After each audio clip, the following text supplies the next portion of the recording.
Pictures interview. So, hi Hiwaga.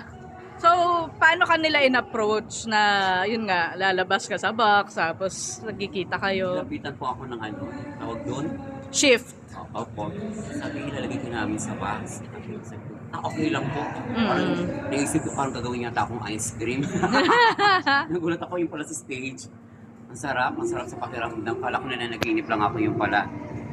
Thank you talaga. Thank you sa lahat. So, may iba ka pang offers ngayon na natatanggap, na baka kukunin ka din sa Batang Quiapo. Ay! Wala ganun. Sana. Oo. Sana po. So, ikaw, anong mapapayo mo naman sa mga taong patuloy na lumalaban sa Ayun buhay? nga po, kung ano man po yung naririnig natin, huwag natin patulan. Diretso natin kasi ito na po tayo ngayon eh. Kailangan laban lang, walang susuko. At manalig sa kay Lord. Sino mga showbiz crush mo? Ako si talaga, Viola Pascual. Oy, may ano siya, may pelikula siya, maghihimalad, ano siya na movie. Ay! Hindi siya si Nora, syempre Baka siya ako yung... lady doon. Oh, malay mo, ay naghanap pa ng role ni Nora Honor, baka ikaw na. Oo, sana nga ano.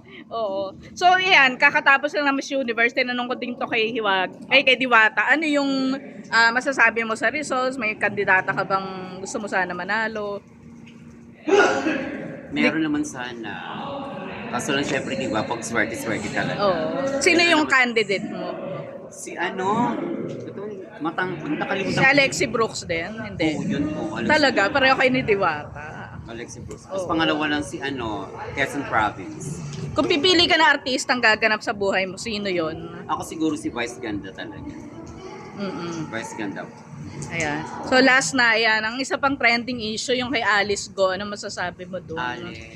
Ay, hindi ka familiar doon. Ay, hindi niya alam yun. Sorry po. Ayan, so last na, bukod sa pares, ano pa ang magaling lutuin ni Hiwaga?